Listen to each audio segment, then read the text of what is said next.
Erectile dysfunction is such a common disease process that so many men suffer from, and we've almost become ashamed to discuss it. They can be very mild to where it's just small changes, sexual dysfunction.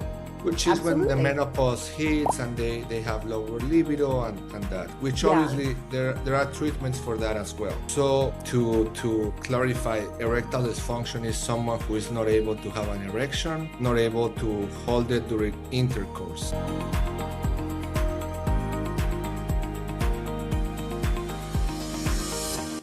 Hi everyone, how you doing today? Welcome to another episode of Venciendo la Depre. My name is Adolfo Segovia, and today I have an amazing guest. We're gonna talk about a really important topic that affects millions of people in the world. So super excited about this episode. Before we begin, I wanna give a brief introduction of who I am. Again, my name is Adolfo Segovia. I'm the host and founder of Venciendo la Depre. I founded this podcast because I was abducted by a drug cartel when I was 18 years old. After a couple of months after that, I was assaulted at gunpoint. And then my family and we were forced to escape Mexico and move to the US. All that happened in a period of 3 to 4 months. After that, we moved once we got to the US, we were here alone with no money, and a lot of other horrible things happened that led me to suffer from depression, and I suffered for depression for about 8 to 10 years. Thank God, today I'm feeling really good. I'm almost cured. I don't want to say I'm 100% cured because depression is an everyday battle, but I'm feeling really good. It took me years even to realize that I had depression, but now I'm doing good, and now I made my purpose, or one of my goals in life is to help others to get outside of depression, to overcome depression and all other conditions related to depression, anxiety, etc. So 2 really quick commercials before we start with our guest. I just want to talk really quick about Mindbiotics. Mindbiotics is a natural supplement. It's a supplement that you can take, and it can help you relieve the symptoms of depression. It works at the microbiome. You just take it, 2 pills at night, and it helps recover your microbiome, and that affects the brain. Now there's a ton of studies that shows that the microbiome is directly connected to the brain. So if you work at the microbiome level, you can also affect your brain.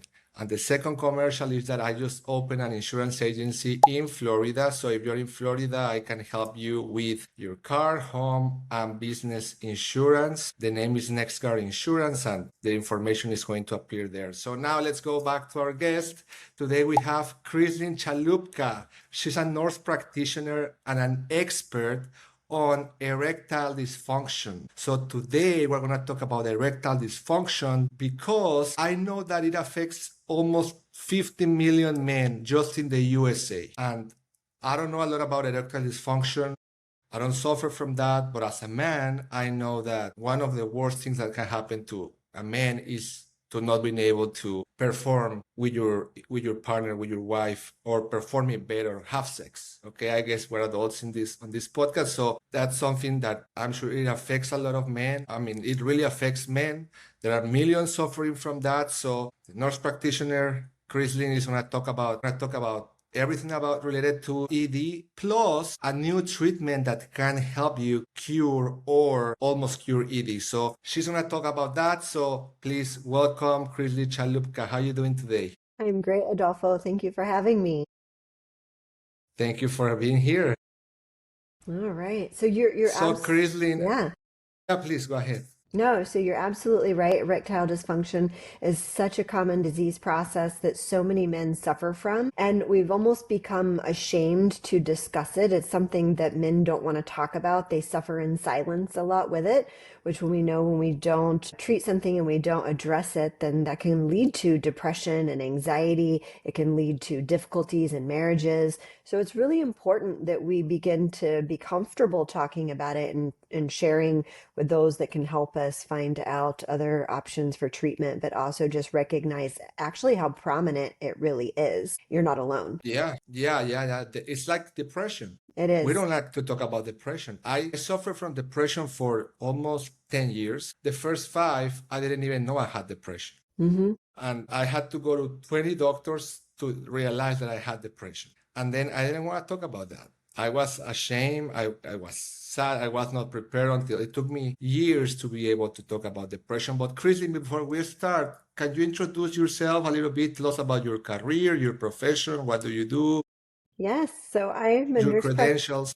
Yes, I'm a nurse practitioner in Houston, Texas. I specialize in really overall health and wellness and primarily focus amongst weight loss, nutrition, exercise, sexual wellness with men and women, so a lot of erectile dysfunction, and regenerative as well as longevity medicine. So my focus with my patients is really helping people live longer, but not just live longer, feel better, and live longer, have a better quality of life and really do treat our bodies the way that they were intended to be treated, healthy, natural, and be able to really kind of retake hold over ourselves and improve our overall quality of life. So I do a lot of All different that. things with my patients. It's a lot of hormones Yeah, as well. you do a lot of different things. Yeah, Okay, Christine, what is erectile dysfunction? For the people who don't know, which there might be some who don't sure. know, Well, and what is erectile it's a dysfunction? great question because it's not as straightforward as one might think. I think typically we think of erectile dysfunction solely as I can't get an erection, but that's not the only thing that we can classify as erectile dysfunction. It actually can be as simple as those initial changes that we start to see with the erectile quality. So, one of the things that I have my patients fill out is a survey of sorts that explains their erectile quality for me because there's different levels of erectile dysfunction. They can be very mild to where it's just small changes. Maybe the strength of the erection is not as strong as it once was. It can be that it doesn't last as long as it used to. They could have trouble penetrating during intercourse. They could have I'm trouble. laughing because I guess I have some of those symptoms. And you're like, Maybe I I don't do. have this. I don't I have this. know. Wait, maybe I do. Maybe I do. So as we get older, it's very common for us to start seeing some of those small changes. And a lot of times men will ignore them as just very minor changes. I didn't drink enough water. I have drank too much alcohol. I'm not on my A game with, new medications. There's a lot of different reasons for it. And we'll go into that in a little bit later too. But it's a very broad description of changes in erectile quality. And of course, it is as well not being able to get an erection, not being able to hold an erection strong enough for penetration to be able to have sex with their partner. The other way I like to classify it is not just erectile dysfunction, but male performance. I think that really covers the whole concept a lot better because those early changes fall under a decrease in male performance. And those are those early signs that there's something more going on. And like we talked about, they can be unrecognizable at first, and you blow it off as it was a one-time thing. And then all of a sudden, that one-time thing begins to happen more frequently, and it leaves you questioning what's going on with me. And where I think this conversation fits so appropriately with your podcast is the role that that takes on a male and their confidence Yeah. and depression because not being able to get an erection, it almost devalues your sense of being a man and it affects your psyche. And then once you start that, it becomes a vicious cycle of fear of having sex because what if I can't get it up? You don't want to experience that failure. And that again begins to destroy your confidence level. So then it changes the dynamic of you and your partner, even as far as being intimate. And that can play a role in how a relationship succeeds or fails.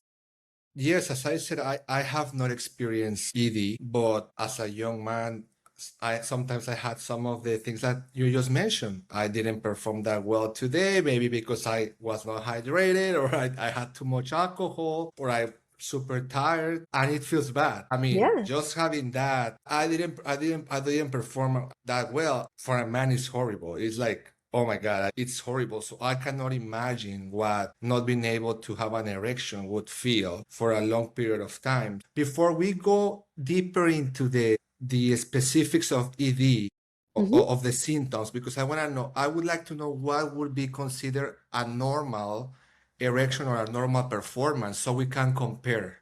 Okay. Okay. So what is normal? Normal is a male being able to be aroused and that stimulating blood flow and circulation all throughout the penis in order for the penis to become engorged and stiff in order to penetrate for intercourse. That's normal. Okay. And is time related to that, or time is another topic? I think time is another topic because there's a lot of factors that can go into that as far as visual stimulation, physical stimulation, psychological component goes into that as well as But you far as mentioned past trauma. performance. You mentioned performance. So how do I measure my performance? Where performance would be the ability to get an erection in Okay. order to penetrate and the ability to climax. Okay. Okay. So all of those, there are different variations of dysfunction, and that for someone that's younger that might be seeing small changes, they might be able to get an erection without a problem. They may be able to penetrate and begin having intercourse, but they might find that their erection begins to diminish during Diminish. intercourse, and Yeah. then they can't finish, they can't climax.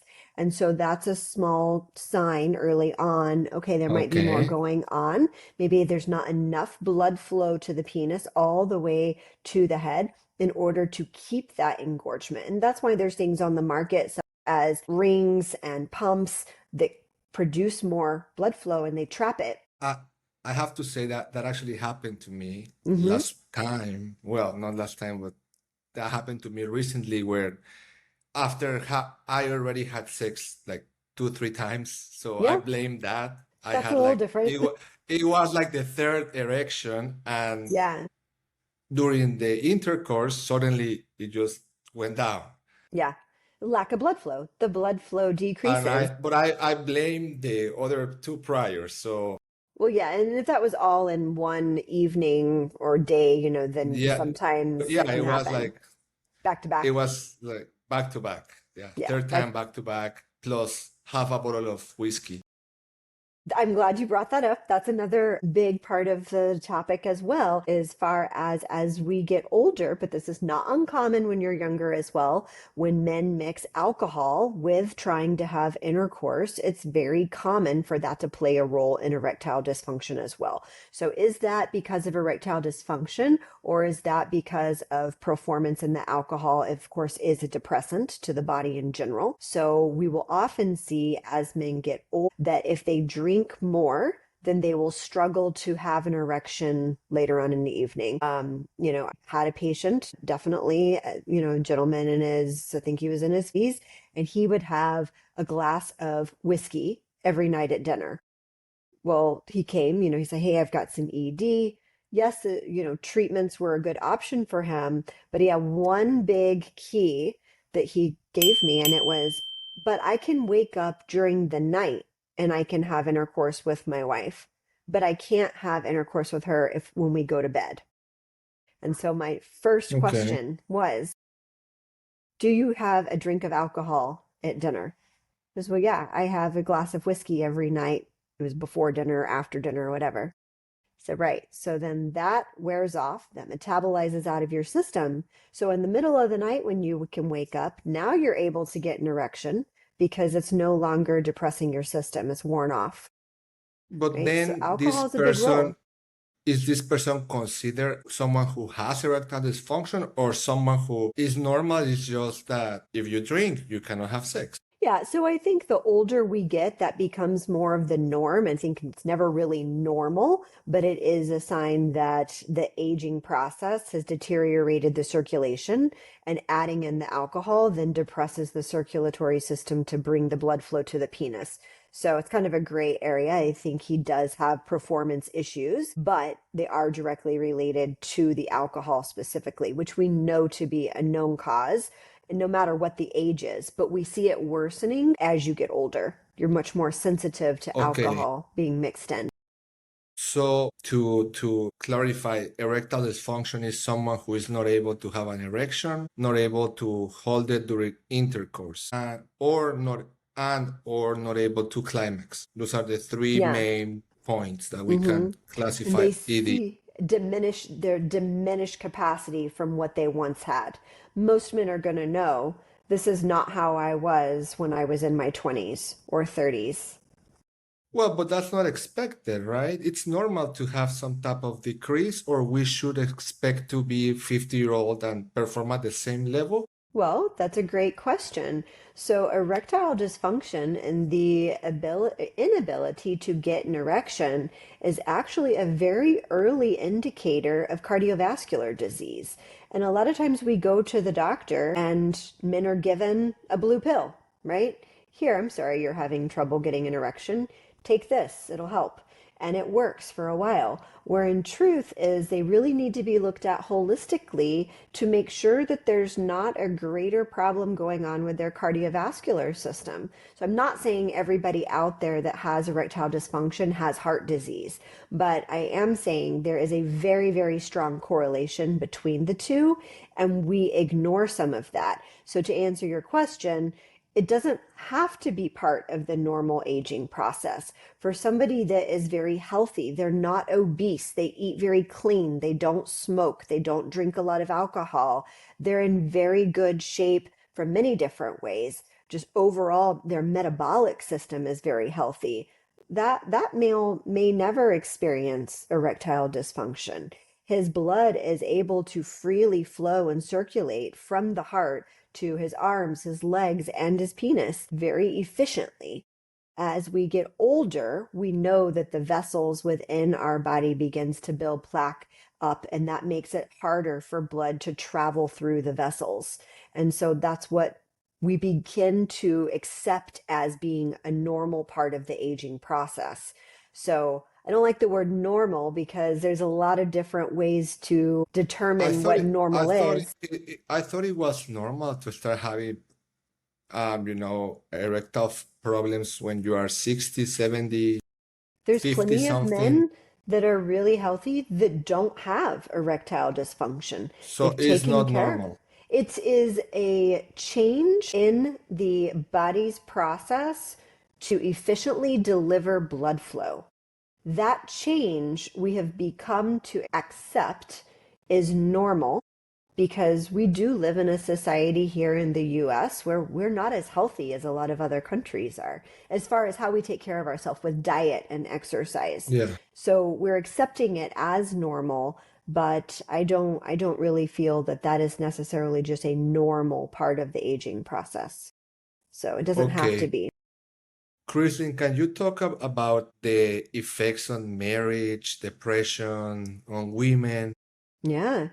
So, intimacy is incredibly important in any kind of relationship, whether it's just a long-term commitment or a marriage. And I find that oftentimes, as both partners, and I'll just use a male and female partner together as an example, it actually goes both ways, where we've kind of accepted the fact that females will have menopausal symptoms that can diminish our libido, and sex can become painful because of dryness, and we just kind of accept that, right? But for men having erectile dysfunction, it is looked at more of, oh, let's give you something to fix it because it can have an effect on the male's psyche. And if he can't perform, how does he feel? But the truth of it is that both men and women can suffer from sexual dysfunction, and it plays a role in a marriage when the intimacy disappears because you connect on a deeper level with that. So That's why women it's suffer from, well, not sex erectile, but sexual sexual dysfunction, dysfunction. which is when the Absolutely. menopause hits and they have lower libido and that, which Yeah. obviously there are treatments for that as well. There are, absolutely. And a lot of times, female sexual dysfunction is more related to change in hormones. And men's, erectile dysfunction can be related to testosterone deficiency as well, but it is primarily a blood flow disorder. But the two can both have sexual dysfunction. I bring that up because if I'm treating a patient, I really need to be making sure that I understand what their dynamic is at home, because if I Yeah. fix one and I don't fix the other, then what good have I really done? If I can help a male get an erection, but his wife is suffering from so much vaginal dryness that it's painful to have intercourse. Well, have I really Yeah. helped him then? No, No, you create a problem. I did, because now he can get an erection and he can't have sex at home, right? Yeah. So you have to be mindful of the whole situation. And so I really like to talk to, couples together to find out where everyone is at. But you're 100% accurate in saying that erectile dysfunction plays a role in the quality of a marriage. Again, it goes back to, what do we accept as normal? We accept as normal that this Do you be. have any type of statistics of divorces or something like that related? I don't know them off the top of my head, but obviously they're very high as far as just you disconnect, right? Like if you no longer able to find a way to have intimacy, and intimacy is not always sex, right? It's about connection, but sometimes connecting on that level, it brings the intimacy to the marriage. And so, yeah, you have to be So aware of now it. that we have all this, the blue pill and all these type of pills, are those for erectile dysfunction or are those for long to have sex for a longer time? They're What's the intended, primary yeah, use of they're those? intended for erectile dysfunction to increase blood flow to the penis. And they do work for many people. It's putting a band-aid on the root cause, though. It's not going to cure anything. But for many people, they do work. They usually come with side effects such as a headache, stuffy nose, flushing. So some people don't like taking them. And then the other downfall is that you kind of lose some of the spontaneity of being intimate as well by having to take those. But, they're still beneficial to a male that has erectile dysfunction, and as far So as though it's a regaining their treatment, confidence. that's a It is a treatment. treatment. That's a way to treat it. Mm-hmm. Okay, Yes. so Christine, what are the main things that there are different type of things that can cause erectile dysfunction, not only the heart and the fluid flow, but we also talk about mental, and that happens a Yeah. lot too. Yeah. So there's also other medications that we take, antidepressants. So as we talk about the psychological effect, we'll go into that next, but those that do suffer from depression or anxiety, certain medications that are prescribed to manage those conditions can have a side effect of erectile dysfunction as well. Sometimes it just reduces the ability to get an erection, and other times it reduces the ability to climax and have an orgasm.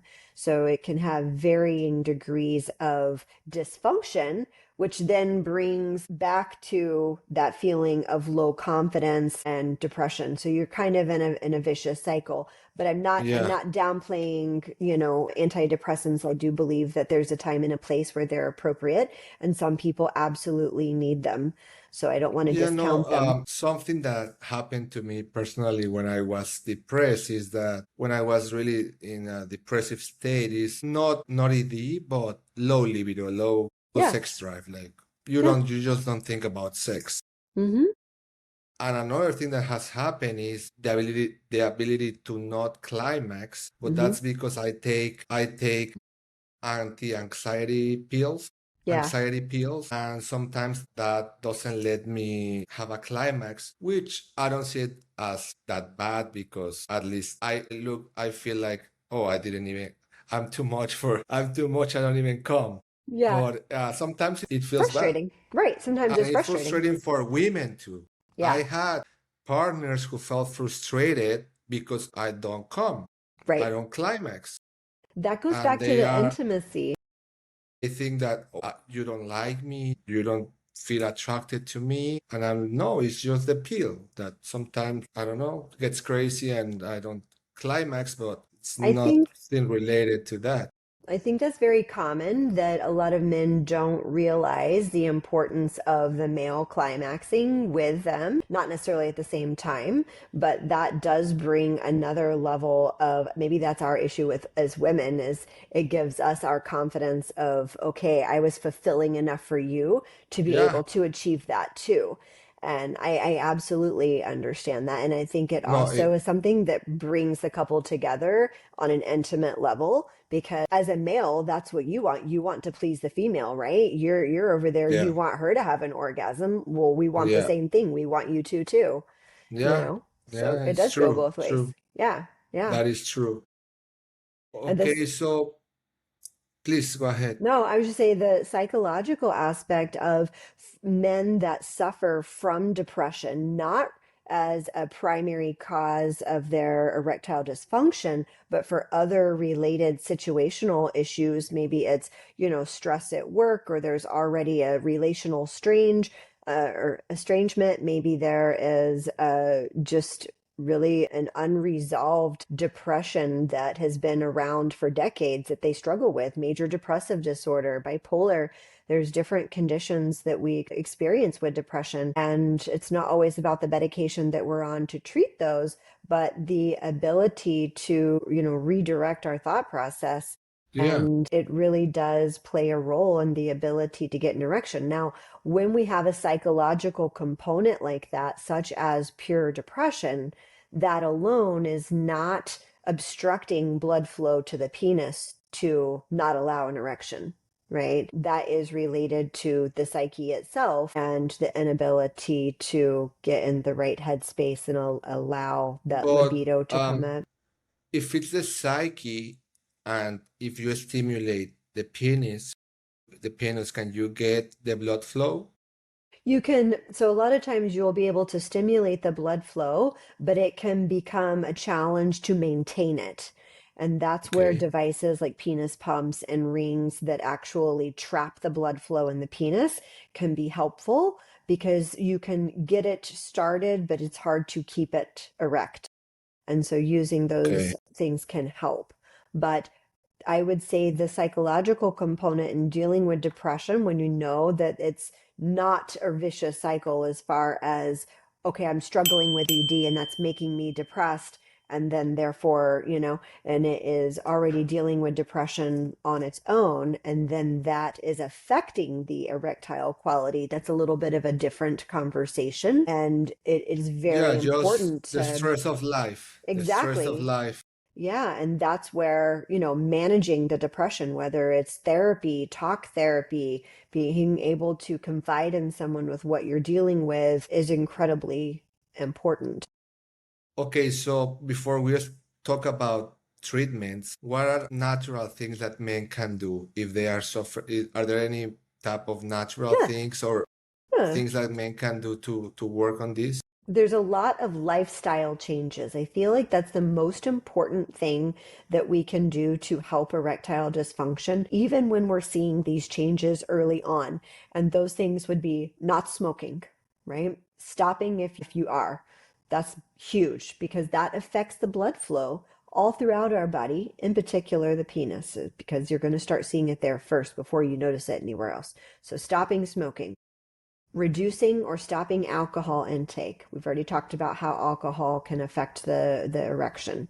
That's going to be huge. What are you eating? What are you putting in your body? Eating a diet high in processed foods, high in sugar, is very bad for the body overall. So eating a clean diet. When I teach nutrition to my patients, I'm real big on the Mediterranean diet in the sense of lean proteins, lots of vegetables, low carb, low sugar.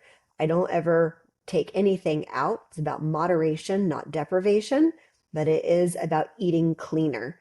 So for this patient, something that they could be doing is they can go around the store and purchase their items on the perimeter. That means the produce, the meat, the dairy, and getting few items in between on the aisles that they need in order to make a meal.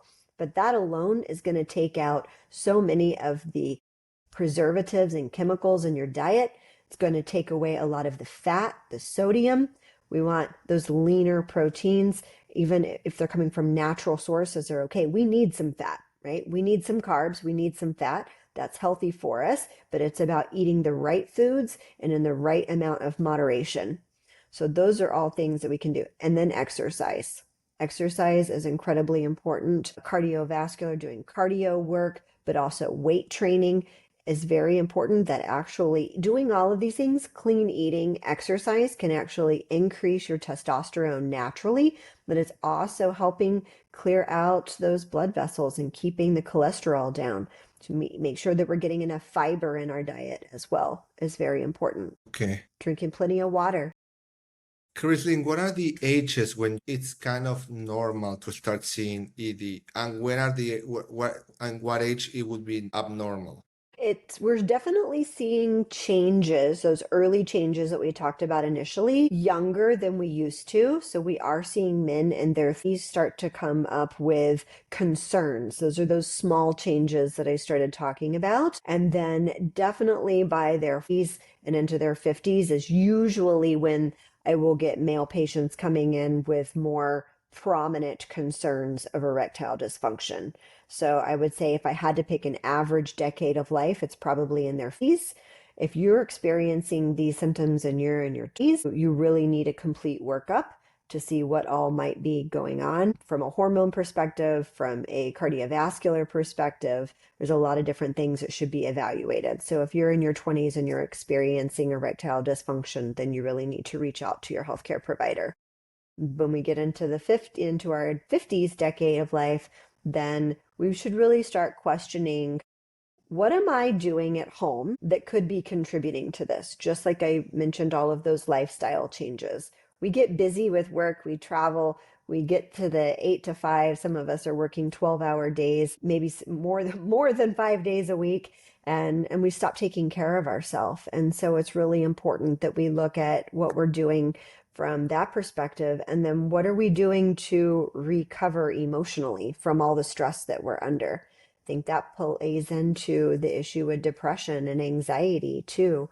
We're so used to go, go, go, go, go, go, go. I'm guilty of that as well. And what am I doing to recharge? And sometimes even erectile dysfunction is related to the stress that we're under. Yeah, We're it's not, just stress. yeah, exactly. So there's so many different causes. I think we have to realize there's also a difference between causation and association. And, the cause is a root cause, like the lack of blood flow to the penis. An association would be doing or say something like stress that is affecting the erectile quality, but I can work on the stress and I can improve the erectile quality. So there's a difference between causation and association with this. What about your 60s, 70s? Yeah. Is that I don't even know how should So sex should look at that age. to be honest with you, I have men in their 80s that are still having sex. They are completely active and they have no erectile dysfunction. And But those I guess men, it's the few, or it should be normal. A healthy it's man should be able to have sex in exactly, their 80s. yeah. These men are men that are still outside running. They're cycling. You would never guess their age other than their hair color and their wrinkles, right? They're active. And that's why I say it's so important for us to treat our bodies right in order for us to live a good quality of life. It's not about just living longer, it's about living better. And that's a And enjoying prime life. example. Exactly. I mean, don't we all wish that we're in our 80s and running and cycling and still having sex? I do. I wish. I Yeah, hope so. So that's exactly. actually a really good metric, because if Yes, you are in your it's possible. 60s, 70, and you are not having sex, it's not normal. Right? You should get treated. There are options for you. There are. So for the people who cannot take the blue pill and all these things that which are not actually cures, are just remedies, what options do they have? Or people who just don't like to take those type of medications because they have side effects and things like that. Right. What's the new option? What's out there So for one them? thing that I do in my clinic is we offer shockwave therapy, which I know the term sounds scary, but it's not. We offer a treatment called Gainswave, and it is using sound waves that actually stimulate blood flow on the penis to create a new network of blood vessels that will increase the blood flow to the penis. And it also breaks up kind of that micro plaque within the vessels to allow better blood flow to the penis as well. So that is actually treating the root cause of erectile dysfunction when the cause is related to plaque buildup within the vessels at cardiovascular disease workup, right? Which we see through the penis. And it Or it could be the heart. If it's mhm. heart function, then it's another problem, right? Well, the heart function is the underlying cause as far as why the penis can't get the blood flow. So that was why I brought that up, because some men, they don't realize, maybe they don't have high blood pressure, they're not aware of high cholesterol, they don't see a cardiologist, but they go to their primary care and they say, hey, I'm having trouble with erections, and they're just given a blue pill, right? But that could be a sign of more going on with their heart, and their heart needs to be evaluated. If the heart is not able to freely pump and flow blood throughout the body, the penis will be one of the first things Of course. that shows up with a problem with erectile dysfunction. But if I have, there's an option that maybe my penis is right. I don't have plaque. I don't have Hmm. anything. It's my heart that is not pumping enough Sure. blood. Yeah. Yeah. The Okay, so heart function. first you need to evaluate the heart, I'm assuming. That is how I approach it. I find that that is the most important because it's often the most overlooked problem. And it's missed because, say, for your average male, they're not experiencing chest pain. They're not experiencing high blood pressure yet. And so they don't go to a cardiologist to have a workup done. And have that baseline done with your cardiologist to say, hey, you're good. It's early signs of changes, right, with blood flow, but overall, your heart is in good health. But don't ignore that sign and not go get a good checkup because there could be something more going on. You never know. You hear about people all the time that go in, they had no Yeah, idea they were getting ready to have a heart attack. They were in the yeah. right place at the right time. They had maybe a heart cath, right? When they had stents placed, there's different things that can be done, but it's so often missed as a cause when we're talking about erectile dysfunction. The heart just doesn't get thought of first, and there's a huge correlation there. Okay, so this new treatment, the sound waves. So these Hmm. are sound. It's not vibration, it's just sound. Yeah, they're created by sound waves. So shock wave is actually a sound wave that breaks the sound barrier. That is what a true shock wave is. So there are different devices on the market that produce this shock wave, but the treatment protocol that I use is Gains Wave, where I actually also, I'm the director of the clinical services for them as well. So I've helped develop these protocols for men for erectile dysfunction in order to improve blood flow to the penis. And I've had absolutely amazing results. I would say typically 80 to 85% of male patients have success or improvement. And we have to understand what kind of outcome we're looking for with our patient. Is it realistic to say that the 75-year-old who's struggled with erectile dysfunction is going to have an erection like he did when he was 20?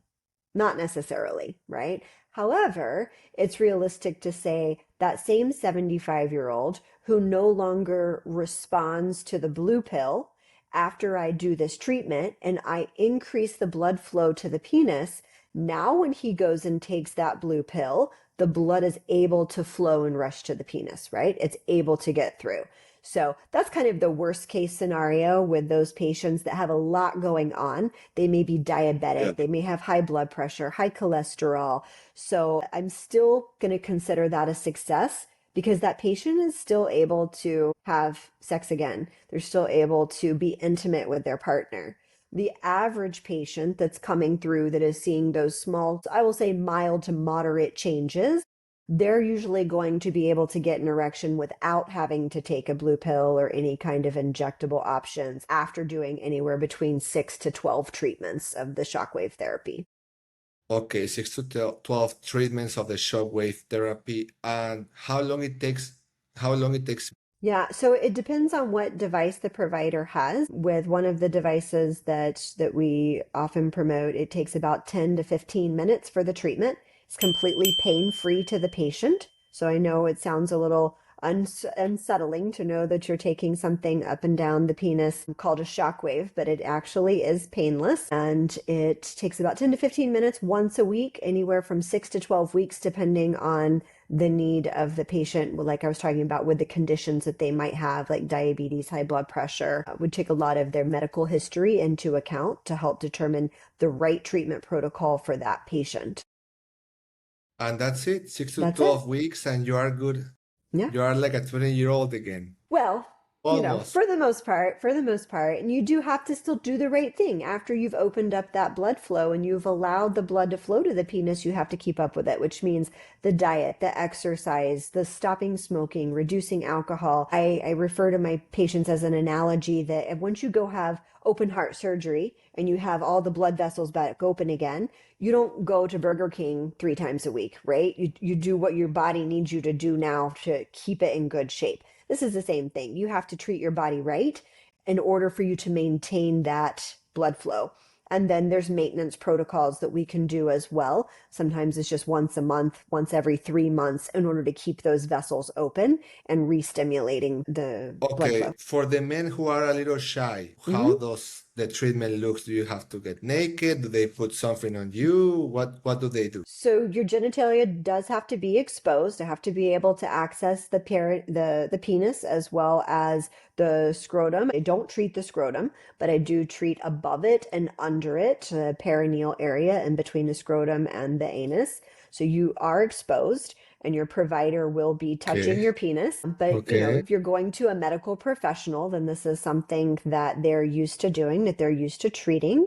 And I have found that most of my patients, they're so eager to see improvement and Yeah, have you their don't care. sexual function back. They don't care. They're Okay. excited that there's a treatment that's available to them. But it's like a sound wave. It's like they put like Yeah. a speaker on you No, or something it like looks that. like it looks like a speaker, I guess. It's like a little hand piece Yeah. and it has a very loud Okay. clicking sound, right? It's gonna Okay. sound Yeah. like No that. one is gonna be touching you or No, nothing you like don't that. feel a shock or anything. The device does touch the penis as well as the base of the penis and then the perineum, but you So it's don't pretty feel. much unclogging the penis, That's the best way to say it. Yeah. In unclogging layman the terms. arteries, Yeah. right?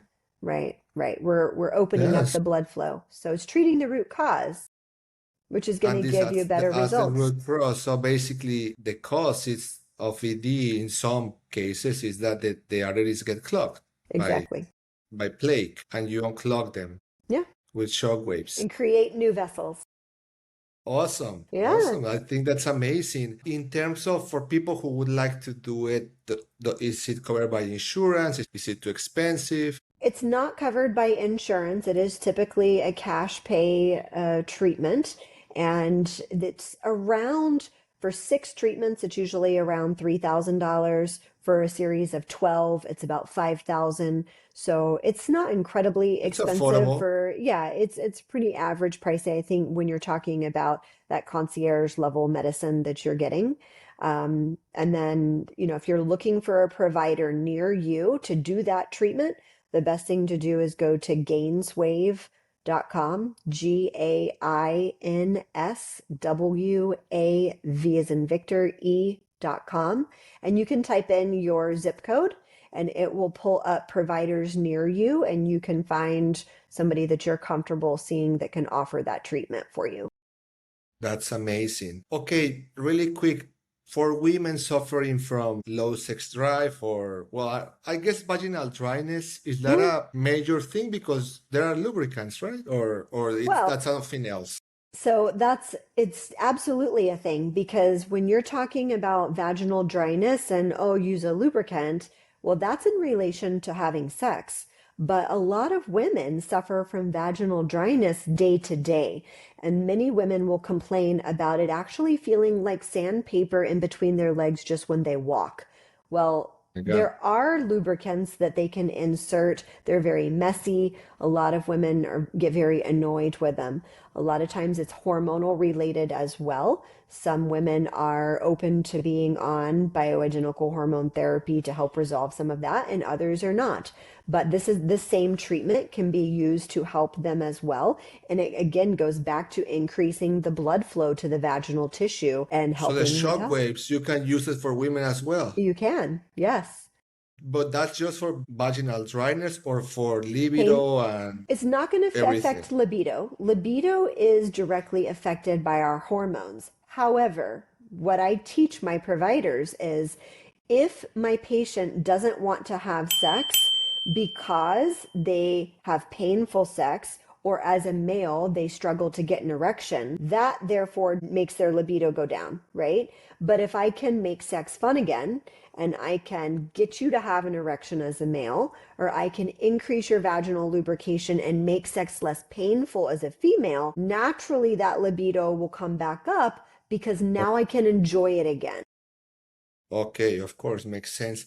Are there any other reasons why women don't want to have sex? Well, I think sometimes there's trauma, right? I think we Yeah, definitely yeah, know yeah, the trauma. psychological aspect of it. Trauma can be involved. And stress Use too, and anxiety and stress, depression and all of that. The mind is a huge part of us, not male or female, not wanting to have sex, whether it's just a libido issue or not, as well as hormones. And that goes for men and women as well. If our hormones are really low, our testosterone, our estrogen, those are going to play a role in our ability to have sex, but also our desire to have sex. and I would say maybe the same, a healthy lifestyle. Yes, absolutely. I had an ex-partner who she was smoking a lot of cigarettes, and I noticed she had like lower sex drive than other women. So I guess that affects as well. I mean, smoking is just has no good effect on our body in general, right? So, yeah, Yeah, absolutely. and alcohol as well, right? Alcohol, For women, huge. does it affect women Yes, as well? absolutely. It's a depressant. No matter who is drinking alcohol, alcohol is a depressant. Whether it is affecting our mind when we're already depressed, it can make us more depressed. And then it also can make us lose our desire for having sex as well. I thought alcohol usually makes people want to have more sex. I think it lowers your inhibitions, but I think it can make it more difficult to have sex. For a What lot of women, about, it makes it makes them tired. And so if I'm so tired, well, now that's just a lot of work. or it makes them horny? Could that be? I mean, I mean, obviously that's a the good right, I question. guess the I right don't, amount, yeah, right? I mean, Not, I guess that's a fine balance, right? Like yes. we all know people go out and they have a couple drinks and they loosen up and okay, let's have fun. But there's a fine line of crossing that feeling good and playful and then being trash and I gotta lie down or being sick or Yeah, now you man. can't get So an tired, erection. you don't want to have sex. Yeah, Okay. Well, I think that's amazing. Everything that you taught us today, it's amazing. I love great. it. Basically, you can help people, both men and women, to have sex again Absolutely. and Isn't that a be cool job? happy. Amazing. That's the best job. It is. So yeah, I mean, what else? What else would you like to say to to people? What would your message to everyone out there? Recover yourself, right? Absolutely. My message is don't accept your current place in life as where you have to be, whether that is sexually speaking, where you feel like you can't function anymore. There are alternatives out there to help you. Whether you suffer from depression and anxiety, there's help out there, whether it is a therapist, somebody just to talk to, maybe it's medication. I think there's so many different ways that we could be uplifting ourselves and each other, and it's time that we really focus on all of that. Yes. Thank you so much. Thank you so much for everyone watching this episode. We definitely want everyone to enjoy their lives to Yes. the best of our abilities, and sex is something extremely important for couples, for singles, for everyone. Yeah. It's part of our design. Hmm. It's a need. I would call it a need. Yeah, I would too. So go have sex. Go have sex, enjoy, and if you cannot have sex with responsibility, with the right person, all That's right. that, but That's right. and if you cannot do it, if you are having these problems, please look for help. There are a lot of different treatments, therapies. Chrislyn has, we're gonna have her social media. Reach out to her. Go to bluewave.gainswave.com. Check it out. Don't like Don't what would accept you your say? current state as where Exactly. you Don't have to accept be. your current state. Don't be average. Be exceptional and perform. We all want to have amazing sex. So thank you so much. Let's go have sex. All And right. if you cannot have sex because you're single, then don't do it. Thank you so much for Thank watching you. this episode. Please contact Chrislyn, and thank you so much. We love you, and God bless you all. Thank you.